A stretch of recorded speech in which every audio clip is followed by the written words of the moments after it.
Ryoma are the only two heroes that have had 100% pick ban throughout this tournament. We'll see if they do ban out the Ryoma. There we go. I think it's smart to ban out the Ryoma. I think it's smart to ban out heroes. But actually, I think it's more about, I think banning out those heroes is more important for SK than it is for Team Liquid, the ones that aren't released in the West. Because these guys have been playing a distinct style with the heroes available to them. It's all complete, and these new heroes are new to SK. Everything is new to Liquid. Yeah. So I'm surprised that Liquid are the ones banning out these heroes, unless SK have suddenly picked up Ryoma and been like, oh, we're just going to decimate everyone with this. Maybe. But Zephys will be banned away on the side of SK now. Just one ban remaining for Team Liquid. 70% ban rate on that Zephys throughout the tournament. Yeah. Been an important pick for a lot of teams. They've been learning their lesson. I mean, if you look at the breakdown from group stages to quarters to semis, Zephys picked up momentum in the later stages of the tournament. It wasn't a very important pick in the early stages of the game, but it grew in the quarterfinals and towards the end of the group stages. It's kind of like a different version of Ryoma in a lot of ways. I mean, he has a very similar sort of kit in especially with that sort of 1000 stab style of ability, but it is going to be Violet getting banned away, and the Airy. Oh no, the Murad gets locked in. So that's a staple of EU right now. Typically, Murad is one of these heroes that is always picked and banned. Well, we saw that again at the start of the AIC. We saw that being the case. It was 100% banned, and then it was got through, and it carried the game, and then it was always banned. But it is going to be locked in first for SK Gaming, and Zill is on the cards as well. Zill's one of the most popular majors in this tournament. A couple of other picks that come ahead of him in how things stack up. Typically, we're seeing a lot of L'Oreal and Raz are the top two majors we've seen in this tournament. But Zill has had his niche little pick. If Liquid Green run this, I'm not sure. I think they need to lock down something more impactful. Maybe denying the Batman from SK is a smart idea, because that is very popular in Europe as the top tier jungler.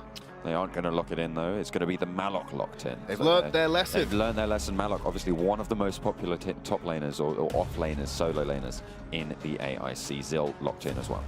Yeah, Malok boasting a 97.3% pick ban across the entire tournament. Is that to one decimal place, or is that just? That's two decimal places. Is that rounded? No, it's 2 decimal places. 93.8. 97.3. Okay, that's 1 decimal place. Yeah, but it would be 90. Okay. You want me to say 97.30? Okay, that's fine. Thank you. Being incredibly pedantic this morning. I'm always pedantic. I just don't always talk about it. Zill, Malok locked in, and it's the Zuka and the Jinner being hovered. Zuka is one of the stronger off-roll picks. However, we've identified throughout the entire tournament that it takes a little bit of time to ramp up. It doesn't have the early game impact like the Ryoma or the Lubu has if you're looking for a more damage-orientated solo laner. Jinnar hasn't seen any play whatsoever, so it'll be interesting to see what SK can come out with in that matchup. I'm sure there's going to be a lot of Asian fans in the audience who are watching the AIC broadcast in their own native languages, looking at this and going, not sold on the Jinnar, but let me be proven wrong. Yeah, we'll see how they are able to bring that on to bear. Raz being hovered by Liquid. Who else are they going to be looking to pick up? Potentially the Ormar being hovered, something that isn't really seen as much in the Western tournaments, but is a very staple pick in the AIC. Yeah, approximately a 90% pick rate on the tournament so far for Ormar, and Raz, well, we said he's one of the top. So I think that Team Liquid are just basically looking at what SMG do, and they're replicating an exact composition. Because the Chaugnar getting locked in, that's something that was pioneered in this tournament for SMG with that Alice, so potentially looking at the Alice for the final pick. Yeah, and it's weird because it didn't get a lot of pick. It's something got a 20% pick ban rate throughout the entire tournament. But then if you look at it at a regional level, it's one of the more popular mid lane picks for both for Taiwan predominantly, not so much for Vietnam, but it's something that these Taiwanese teams like to bring into the fold. Obviously, a tankier AP mage that runs in there. And yeah, like I said, the Team Liquid composition is looking awfully like something SMG would run. They've learned their lessons. They've been paying attention. Maybe it's the extended stay in Korea. They have been here for a couple of weeks now. Yeah, so maybe they've been talking to the SMG players, getting some tips. Maybe they have a little bit of coaching going on. But it's going to be Thane and Lubu hovered. Lubu was so threatening that actually SMG were banning it out significantly more than normal, and we saw that it could, he was able to solo the Darkslayer relatively early into the game. Once he gets to that late game with the sustain coming out from his ultimate, he can do that and get that solo Dark Slayer while the rest of his team run stalling tactics, run defense, potentially even sets up a trap. And that is Bag hovering the Omega. No, it's going to go over. I think, yeah. So they are going to. I was going to say they were doing so well. Yeah, they were doing so well. Slims, again, something that a couple of these Asian teams have been picking up. Mainly ST were well known for it in their group stages. And actually it was banned against them by SMG in the quarters, or the semis, sorry. But they are... They only had to ban it once against them, though. Yeah, well, they only had 2 games to play. Yeah, so exactly. 50% ban rate against the team. If it draws a ban that well, then it's going to be significant. And I don't know if it was actually played in the other game. I'd have to look back over the recordings, but it is going to be locked in. The Slims rounds out Liquid's comp. So, yeah, if you're looking at Liquid's composition, it's very familiar to what we've seen over the past couple of days. The only real outlier on the side of SK Gaming in that composition that I kind of go, we haven't seen a lot of it, is the Jinnar. Everything else there has been seen quite a lot of play. 50% plus pick ban rate in the tournament so far. So there's nothing really to scoff at. Jinnar does have a sustained role in there. His AoE ultimate, dealing continuous damage, is going to be a big impact in this matchup.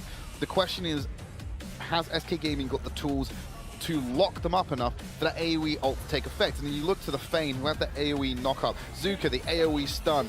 Lubu, he's got chase potential, along with Zuka. These two men, Knight and Pish, could be an absolute bloodhound squad where they will hunt you to the end of the earth because they have the ability and chase potential to do so. The problem that I'm seeing at the moment with SK's lineup is that Murad. So highly prioritized in Europe. You've got this assassin who's looking to just burst out your players before the team fight.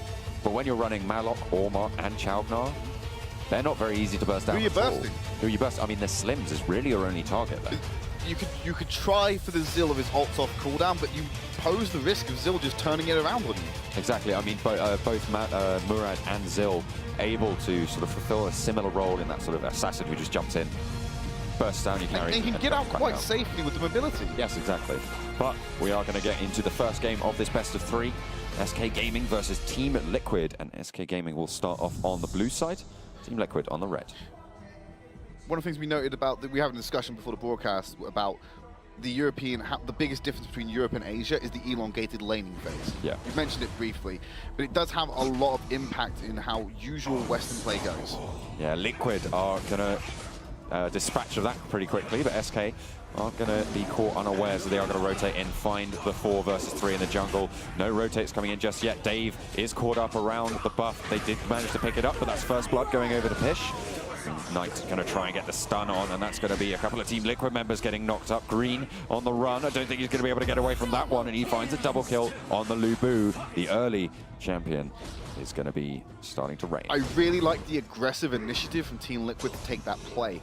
The problem with it was that Jackie didn't come back into the fight quick enough, and he didn't rotate down from mid lane, whereas they got the immediate support from Jinnar, and so there was just a man advantage that could be met. Also, they kind of left Dave to die. Yeah. They all rotated around the back of the pit, and Dave was left in the middle of 4 members of SK.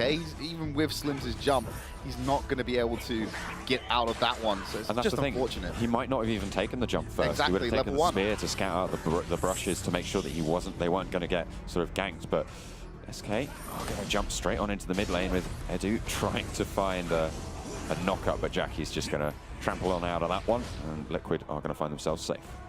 I mean, this is, I was watching the MPT tournament last night to get an idea of how these European teams are playing. And one thing I noticed was there was a lot of roaming in the early game, but they weren't picking up the kills to make it count, so there was a lack of efficiency there. And so people who remained in lane in the opposing team just got an innate golden experience lead, and there was a risk of that happening there, because Lubu was just left in the bottom lane by himself for a long period of time. He's now started to rotate around the map with SK though. Murad, let's spot out Green in that brush, and drops the ultimate, taking down to half HP. They're contesting around the Spirit Sentinel relatively early, but Louis could get caught on there. The Spirit Sentinel has positioned by SK. And the zoning as well from the Thane is going to mean that they aren't going to be able to get anywhere near that. And the ult from Murad, just able to burst it down, but Team Liquid haven't taken that initiative back and gone for the Abyssal Dragon, which is generally what we're seeing these Asian teams do. Yeah, we usually see the immediate Spirit Sentinel into Abyssal Dragon at the 2-minute mark. They want to get the ball rolling on that XP and gold advantage. The earlier you start it, the more of you can get throughout the course of the map. So that's why a lot of priorities on there. I think why we're not seeing SK Gaming and Liquid do that is I feel these teams aren't confident with doing it that early.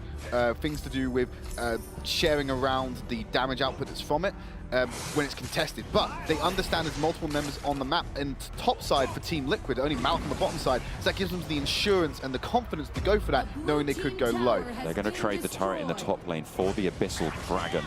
SK Gaming need to find it. If Bag jumps in, he could spot it out, but it's not going to go the way that he might have wanted. SK do manage to pick that one up, and actually they already have the gold lead. That top turret, not necessarily the biggest loss in the world. If they are able to rotate around and try and get some pressure elsewhere, it could be recouped. Well, with the top out being down, the only option is go for the fight, and that's exactly what they're going to do. Jumping on into the jungle, they're going to find the first kill. Louis able to pick it up. The Jin Air finds the first kill of his game. Is he going to be traded back? The Endure does get popped and tries to get away, but Geordie on the back line able to just burst him straight down. SK still trying to find another kill onto Dave, but he's going to hop on out of there. And now Team Liquid are rallying around their team. And there's the knock-up as well from the Malok on towards EDU. Knight very low as well. The shield just about saving his life. Not quite able to find any more kills for SK, and they're just going to go for a 1-for-1 trade. What I was going to say before I was rudely interrupted by that fight was that with the top lane outer being down, it now creates a situation where Team Liquid can threaten the split push on the inner, which is a greater objective to lose. And applying that pressure, they can then try and force something around Abyssal Dragon to play around the opposite side of the map and leave a split pusher in there and draw the attention of SK Gaming to it. So that's kind of the advantage you get from that tower being taken this early on in the game, because the main objective that's not a tower at the moment is the Abyssal Dragon. It's too early for Darkslayer, so you rotate around the bottom side of the map. They're going to get found out. EDU in the brush is just going to start to get chunked out, with Dave starting to shred it on down. Jackie to finish it off, and Liquid get the pick off onto Thane and the Spirit Sentinel. So there's a little bit of a desync with the Spirit Sentinel. Typically the Spirit Sentinel has a lower respawn time than the Abyssal Dragon because there was such a delay. It's come back up while the Abyssal Dragon is in the process of still returning to the field. And we already see Peach moving down to the bottom of the map. Get that lane pushing against the tower, frees them up a little bit more to have more time around this Abyssal Dragon should it be stalled out by Liquid's presence. So far what I'm seeing is that SK, they're doing the right movements, but the roster from Liquid is just running through them in these team fights. Let's see if they can do it again. SK going for an aggressive invade in the jungle over towards the Abyssal Dragon. They're rotating well around it, but again, if they lose the team fight, there are players from Liquid around Murad trying to zone them off the back. Going to be going on through, trying to pick it up. SK will be able to find it. Light is able to secure that one. Jumps onto Bag as well. Drops the ultimate down to half HP, but just pops back over the wall with the clone. So yeah, what like you got the names mixed around a little bit there. But yeah, because you said it was Team Liquid are running straight through them. But that's in the fine. team fights. Yeah, in the team fights. Team Liquid aren't. It's SK who are running through. Oh, sorry. Yeah, no, that's arbitrary at this point. Underneath the tower, Bags in the spot, Bomber uses the defensive ult. Always a sad sign, but sometimes it's necessary. And just to quickly note as well, you saw a trial card code come up on your screen. That's going to be happening a lot today during the broadcast. So if you see those codes come up, make sure you get a quick screen grab of it, enter it into your app, and get some good loot. So it was. I believe that was a ZIL code, that one just there. It's a ZIL trial card. But they are just going to trade off these inner turrets. Oh, maybe not, as Lubu does get backed off by Bag on that Malok. No, they are just going to go and take it down. Pish, split pushing threat on the Lubu, the Murad ultimate, trying to jump in. Geordie as well will be zoned out. I'm not too sure he wanted to find himself there in the middle of 4 SK members. He will go down. Yeah, the reason why Bag wasn't able to force it over, Peach didn't back off, was that he just didn't have the wave, and the wave was coming up behind him, so he backed off a little bit so he didn't take turret aggro. Wave turns in, he goes back in on the tower. Oh, Murad again. Just dropping that out such a low cooldown, and if you're farming in the jungle, it's pretty much always going to be available because of the way that it works with that passive auto-attack stacking mechanic that Murad has. You can't really go aggressive onto him, especially as a squishy target like Dave. Going to be trying to find it in the mid lane. but they're just going to walk on back. Just clearing the waves for now. Abyssal Dragon will be respawning in 15 seconds. SK Gaming looking to move their presence down to the bottom side of the map, leaving Zuka up top to split push. Yeah, you may as well do that. I think you've got a significant lead at the moment. I think they have confidence in their team fighting ability to leave Zuka in that top lane, especially if they can get a pick early on. We'll see if they can do that just now. Murad will drop the zone, has to fall back, but EDU, again, far too far forwards, and Team Liquid rotate in nicely, able to pick that up. Abyssal Dragon has spawned. Murad just checking that brush, but doesn't get any damage through. They will spy out all 5 members. Zuka will be free to take that top lane outer turret, but Liquid have no contest on that outer mid.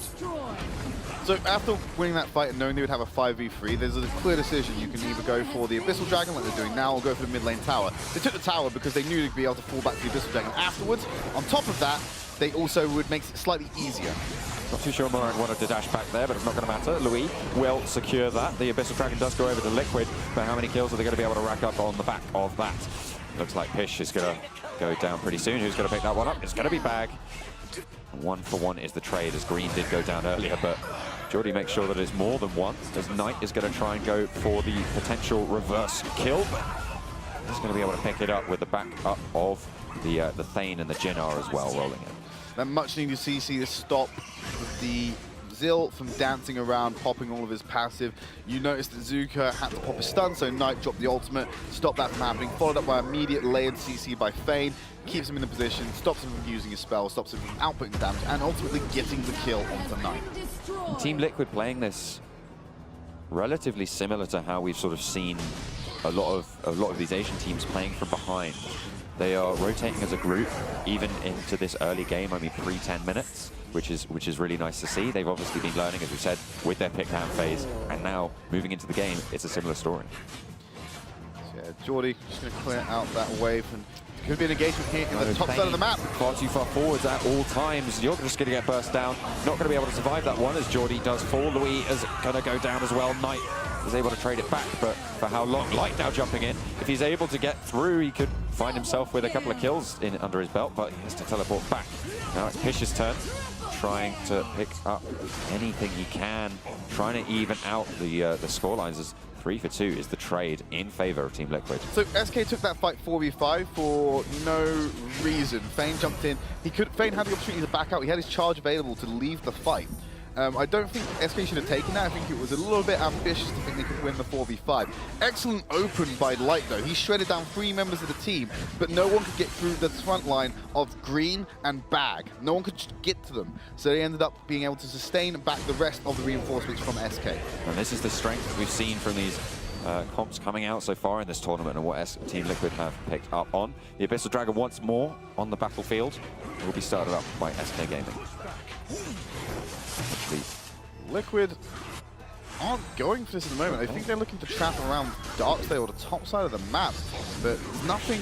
I don't think it's too early for them to take the Darkslayer. I don't think they'd win that fight, but Peach is leading the charge now. He's got the full team there. Murad is coming up on the backside. This is the fight SK needs. So finally they take initiative, but once more Edu goes down, and once more it's Liquid Dave to pick that one up. The Jinnar dropping the AoE all around. No one's the stopping SK Dave. members are melting. The tankiness coming out from Liquid is just going to be unstoppable. The ace comes through. 2 members lost for Liquid, and they're just going to push it on down the mid lane. If you can't kill Dave on the back line, you're going to have serious issues when the fight turns its tide against you and you run out of cooldowns, because you saw it there. Dave was easily able to poke down the remaining members of SK with the spears, with the auto attacks. There was nothing they could do on the retreat.